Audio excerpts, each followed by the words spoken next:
Good morning and welcome, student. Yesterday we started this lesson, The Merchant of Venice.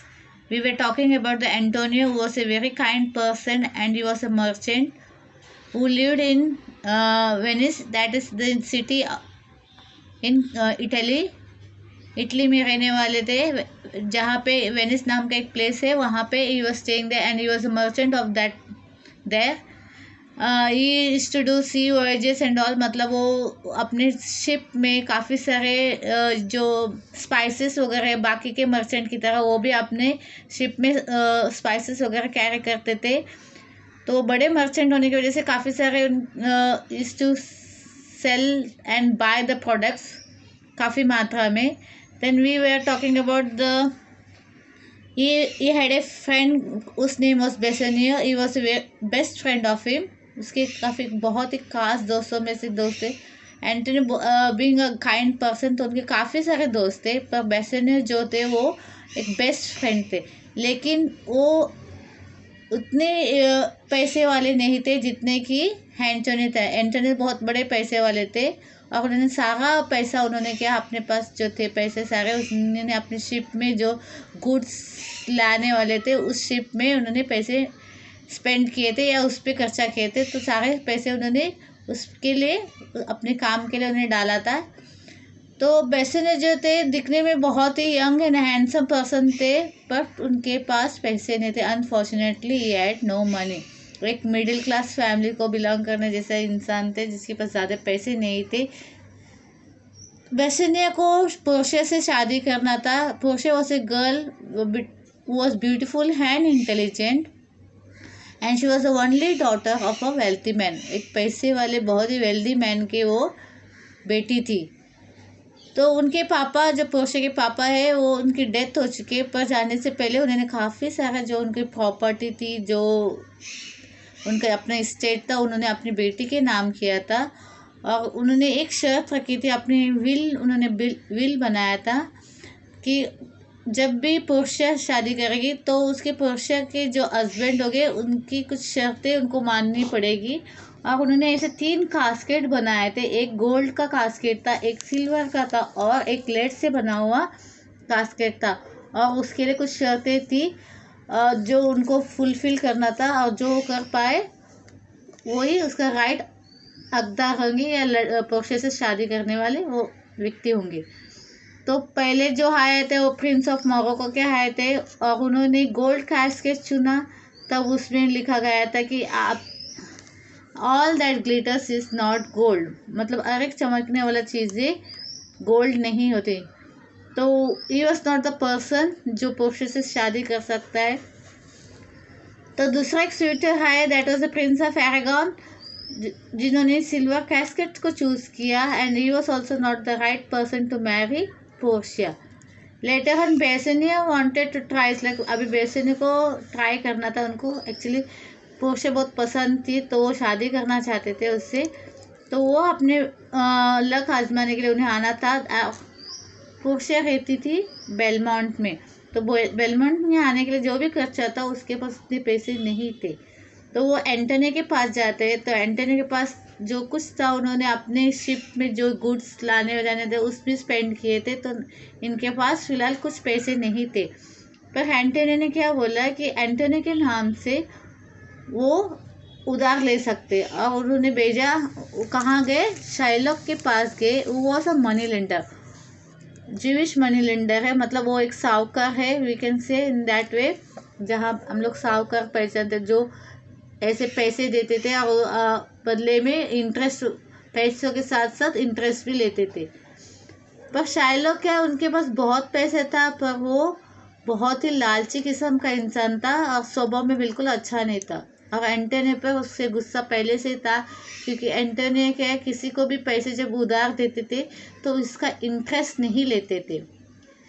जो भी, तो उनको सिर्फ इतने ही, वो जितने पैसे देते थे उतना ही अमाउंट वो ले लेते थे. और शाइलॉक क्या है, किसी को भी अगर उधार देता था तो उसके पास इंटरेस्ट लगाता था कि मुझे इतनी % इंटरेस्ट चाहिए, नहीं इतना एक्स्ट्रा मुझे अमाउंट चाहिए. तो लोग क्या है, ज़्यादा करके एंटोनी के पास जाते थे, जिसकी वजह से शाइलॉक को एंटोनी के ऊपर गुस्सा था. बस एंटोनियो अपने दोस्त के खातिर वो शाइलॉक के पास जाते हैं और बोलते कि मुझे मनी चाहिए। तो Shylock was ready to pay the give the money, पर उसकी एक शर्त कंडीशन थी। अगर टाइम पे एंटोनियो उस अमाउंट को नहीं रिटर्न कर पाते, एक्चुअली 3 महीने का टाइम दिया गया था, जो अमाउंट एंटोनियो लेते हैं अगर वो टाइम पे 3 महीने में नहीं रिटर्न कर पाते तो एंटोनियो को अपने शरीर का हिस्से में से 1 पाउंड फ्लैश देना होगा। यानी इट शोज इज क्रुएलिटी कि शाइलॉक कितने क्रूएल थे और कितना मतलब एंटोनियो को नापसंद करते थे कि पैसे अगर वो लौटा नहीं पाएंगे तो उसके शरीर में से 1 पाउंड फ्लैश को काटा जाएगा। It is been show cruel. लेकिन इस बात में भी एंटोनियो तैयार हो जाता है। Now we will be proceeding, okay. Bassanio went to Belmont. When he saw the casket, he chose the lead one. That was the right casket, and Bassanio won Portia's hand by choosing it. Portia too was glad to marry Bassanio. अभी वो पैसे जो Shylock ने दिए थे उधार के तौर पर एंटोनियो को, एंटोनियो वो बेसेनियो को दे देता है और बेसेनियो बेलमेंट जाता है। अब जो 3 कास्केट में से 2 कास्केट तो पहले बाकी 2 लोगों ने चूज किया था, अभी एक बचा था जो लेड का था। That Bassanio selected and that it was mentioned that was the correct casket and so the he was able to marry Portia. तो ये लिखा गया था कि ये जो बेसिने ने चूज किया कास्केट वो सही कास्केट था, इसकी वजह से क्या वो पोर्शिया से शादी कर सकता है करके। तो मुझे जोखिम वाला काम था, उसमें पहले भी मेंशन किया गया था कि गोल्ड कास्केट उसको मिलता कि वो वर्क चूज या इट इज नहीं है। गोल्ड कास्केट का क्या था, वो work chooses me shall gain what many man desire, मतलब जो भी मुझे चूज करेगा तो उसे क्या, जो भी मैन की डिज़ायर्स होती लोगों, मेन्स मीन्स मेल्स की जो भी डिज़ायर होगा वो फुलफिल होगा। और दूसरा सिल्वर कास्केट में लिखा गया था whoever chooses me shall get as much as he deserve, यानी अगर सिल्वर कास्केट का इसमें लिखा हुआ था जो भी मुझे पसंद करेगा उसको क्या है उतना ही मिलेगा जितने की वो हकदार है, मतलब जितना उसकी औकात वैकेंसी या व्हाट ही मच डिज़ायर, एक तरह से हम लोग औकात नहीं बोल पाएंगे, जितनी डिज़र्व करता है, जितनी इसकी ये है कैपेबिलिटी है उतने ही वो मिलेगा उसको। और तीसरे में ये था कि उसको सारे मतलब उसमें लाइफ को उसको रिस्क उठाने पड़ेंगे, जो रिस्क उठाएगा वही इंसान पोर्शिया से शादी कर पाएगा। तो अब थर्ड इसमें Bassanio was selected and he got married to Portia. Portia भी बहुत खुश थी क्योंकि उसे भी बेसिने बहुत पसंद था। In the meanwhile Shylock heard that Antonio had lost his ships. He was very happy that Antonio would not be able to pay the money.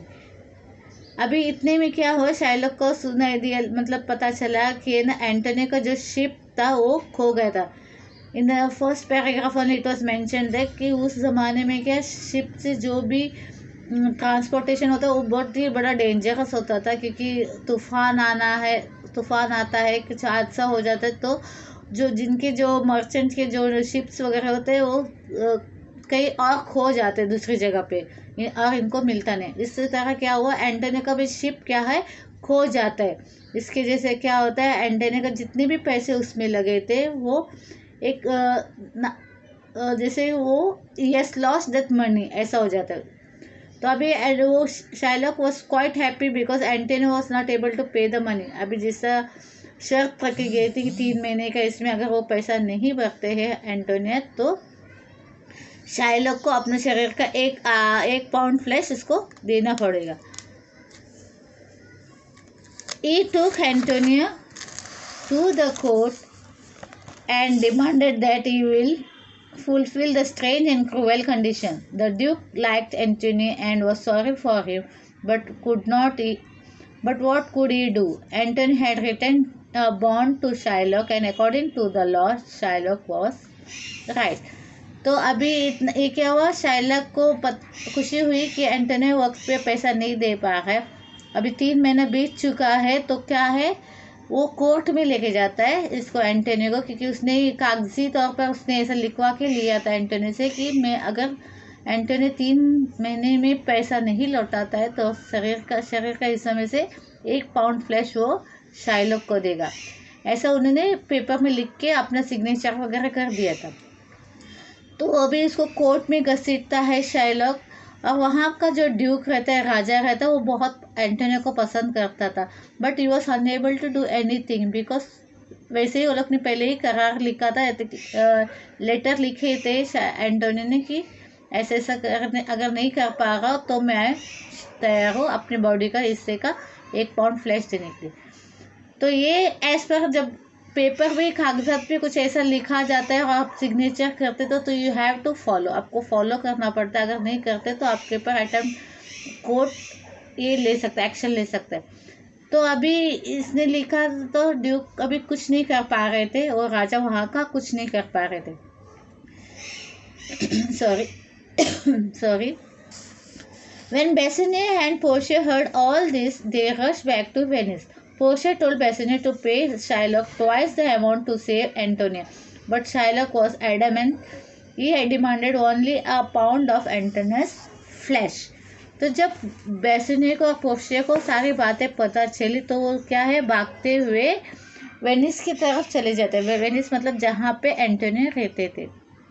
तो पोर्शिया ने अपने हस्बैंड बेसनियो को क्या बोला कि जितना अमाउंट एंटोनियो ने लिया था आपके लिए, तो आप एक करके उसको 2 गुना आप शाइलॉक को लौटा दो और एंटोनियो को बचा लो।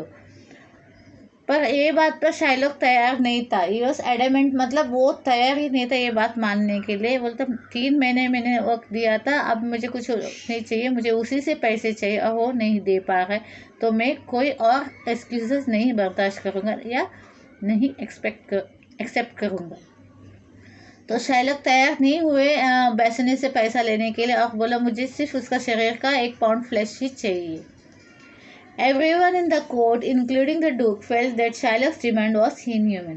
अभी वहाँ जो कोर्ट में जितने लोग भी थे वहाँ पे, राजा मतलब ड्यूक जो भी थे वहाँ पे, तो सबको लगा कि शाइलॉक का ये डिमांड बहुत ही ये है, क्रूएल है, इनह्यूमन है, मतलब इंसानियत नाम की उनकी इसमें चीज़ ही नहीं है। The Duke asked Shylock to show mercy towards Antonio, but Shylock was not ready to do so.